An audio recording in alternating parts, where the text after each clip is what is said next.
Welcome to the AFR Saints channel, where we provide you daily content on your favorite team, the New Orleans Saints. Do us a favor and hit that subscribe button. Be sure to leave your comments below and smash that like button. Who dat?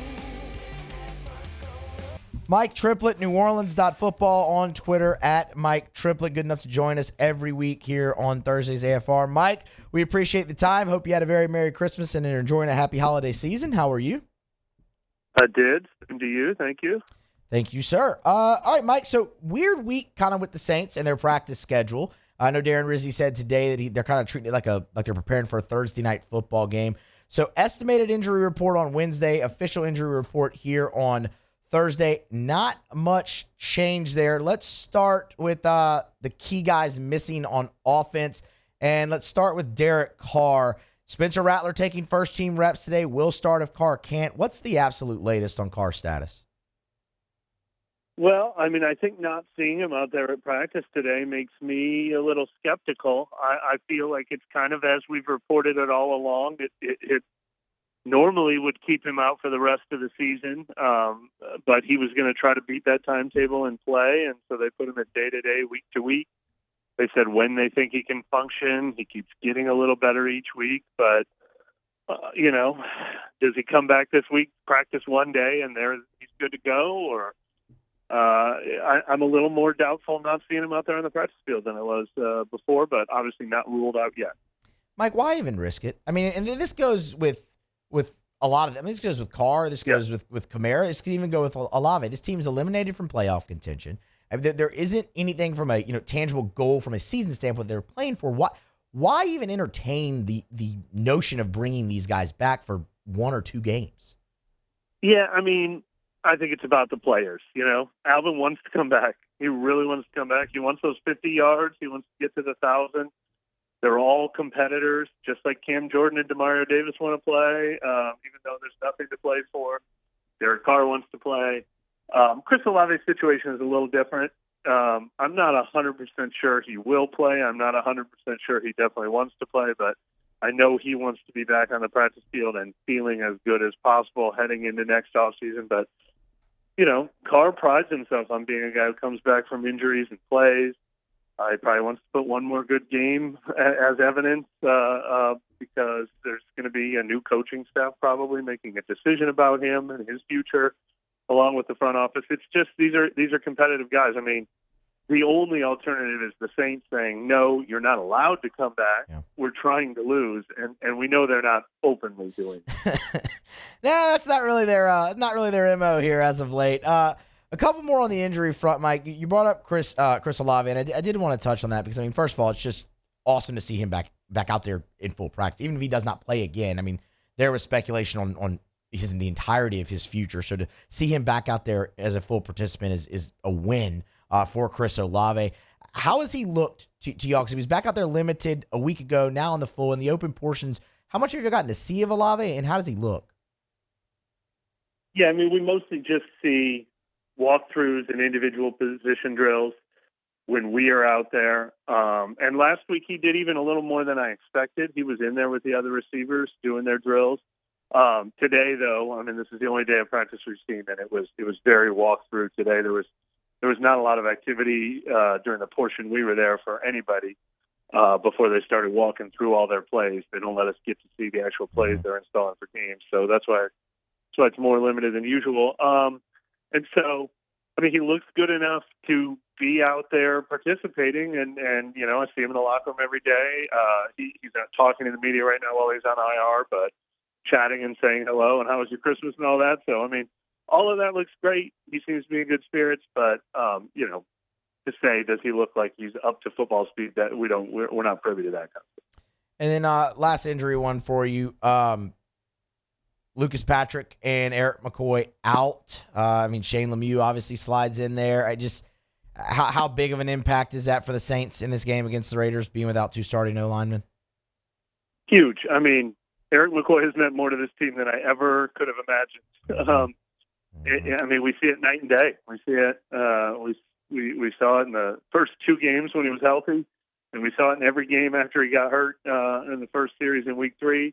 We saw it when he came back, and then we saw how much they were hurting again when he left against Green Bay. I mean, I think, unfortunately, this has been the most frustrating season in the world for McCoy, and throughout the process, we've all gained a greater appreciation for how damn good he is. Yeah. But it does not look good for him for the rest of the season. Rizzi said it seems pretty doubtful that he's going to play again this year. That's a bummer, man, because you're right. I mean, when they were at their best early, I mean, Eric McCoy was obviously one of the linchpins there, and it's just another one in a long line of season-ending injuries all for the Saints this year. Okay, switching gears a little bit to the Raiders game on Sunday. We're assuming Derek Carr doesn't play. You say that so dejectedly and bleakly. Well, I mean, can you blame me, Mike? Yeah, I mean, can you blame me? And it's even worse coming off a 34-0 shutout where it's just like, okay, but look, Spencer Rattler's probably going to get the start under center again. Again, you're coming off a 34-0 shutout where he was constantly under pressure. Was there anything that you did see from him that, rather from those first three starts, you're like, okay, that's different? Unfortunately, no. I mean, the jump pass was awesome, but he made a great throw earlier in the game to Foster Moreau, I believe. But you said different, and I mean, we've seen that before. We've seen flashes from him. The Washington game was a new level. That opened my eyes. I was like, oh, that's more than flashes. That's 4 straight scoring drives. That's coming off the bench down 17-0 and showing poise. That was something we hadn't seen before. Everything else we've seen from Rattler is undeniable talent and raw, not ready yet examples. And he went back to looking like he has undeniable talent, but he's raw and not ready yet. I mean, obviously the odds were stacked against him. That was a matchup that any quarterback would have gotten blown out in. Losing Eric McCoy didn't help. He had no receivers to throw to. He had no Alvin Kamara. But, he looked rushed. He made some bad decisions in the pocket. He magnified some issues when the pocket broke down. And so he's still got a lot to climb. But look, I'm still glad. And I think any fan or member of a front office, that's somebody to work with and somebody to keep working with going forward for sure. That's what I was going to ask you, because it's like, you always hear the question asked. I mean, how different is it, knowing you're going to start the game rather than coming in at halftime in relief? And I mean, you've seen him shine in that role against the Commanders, struggle in the starts. Which one do you think is closer to the actual potential of Spencer Rattler? Is it the second half against the Commanders, or is it the struggles that we've seen from him in the 4 starts, excuse me? Yeah, I mean, you say what's closer to his potential. Right. And obviously that would mean the upside. That would mean the what you get to. And look, you have to see it. I mean, so it's good that he's shown it. He's shown that it exists and that it's there. But look, the NFL has shown us many, many times that consistency and immediate consistency is one of the hardest traits to find in a young quarterback. And unfortunately for Spencer Rattler, the league has also shown us many times that patience is another thing that teams don't often have with young quarterbacks. I mean, how many Zach Wilson, Will Levis, I mean, the list goes on and on of guys who, if they don't show it pretty quickly, teams move on, or they're doing it for a losing organization and a new coaching staff comes in. So he's going to have to defy the odds, and it's going to have to happen fast. But this was not, it was a 5th round pick who got thrown into the action a few times this year. This is not final judgment on him at all. Right. But next year might be. He might have to quickly show how much he grows, in that big year 2 for a young quarterback. Any chance you think we see Clyde on Sunday? I wouldn't rule it out, but probably pretty doubtful since they have Kendra Miller, Jamal Williams, and Jordan Mims. That kind of puts him 4th in the pecking order. Maybe they'll want to take a look at him because the whole point of this was to kind of get him in the building and see what they have in him. But if he does, I would think it'd be more of a cameo appearance. All right. And then you kind of touched on it a little bit when we were talking about Derek Carr, that it might be a new coaching staff. Do you think Darren Rizzi still has an outside shot at this job, or has he just not done enough here down the stretch to really, I'm sure he'll get an interview, obviously, but to be strongly considered? Yeah, outside chance is probably the right way to put that. I kind of had him before the Packers game at about maybe like 1/3 Rizzi, 2/3 somebody else. And that certainly hurt his case. I mean, The thing that I think he had to do was defy the odds, unfortunately, not just be pretty good at it or a little better than Dennis Allen. And look, all those same factors that are working against Spencer Rattler were working against Darren Rizzi, including having Spencer Rattler at quarterback. So it's not an indictment on him that, that they got blown out by the Packers. They were supposed to get blown out by the Packers, but he probably needed to come in and do some wildly unexpected things. They almost did that with the comeback against Washington. He's improved his reputation. He is going to get an interview for this job. He might get an interview for another job too. He'll be coveted as an assistant if he doesn't get a job, but the odds are still probably stacked against him. Just history tells us that with interim head coaches. Chat with Mike Triplett, NewOrleans.football on Twitter, at Mike Triplett, with us every Thursday here during football season on AFR. Mike, last one.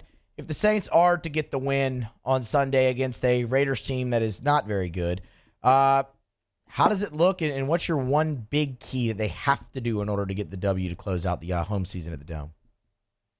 Well, I mean, if we're going to look at this matchup, yeah, we haven't been doing that a lot this season. Brock Bowers stands out. I mean, he's been a sensation this year, not only as a rookie, but just as maybe the best tight end in football this year. And he's going to have over 1,000 catches, way over 1,000 yards. He's the game-breaking threat. I mean, both these teams are bad rushing offense. Well, not the Saints aren't a bad rushing offense when healthy, but they're down to backup running backs on both sides. Not a big threat there. They're down to backup quarterbacks on both sides. Injuries there. Like, not a lot to get thrilled about. But Brock Bowers and the Saints proven that they can stop a tight end this year. Makes that the obvious matchup to watch. Saints and Raiders, noon on. I'll try to say it a little more exciting here. Saints and Raiders, noon on Sunday in the Dome, closing out the regular season. Mike Triplett, NewOrleans.football, always generous with his time. Mike, we appreciate it, and we'll chat next week previewing the Bucs. Hey, thanks so much for watching.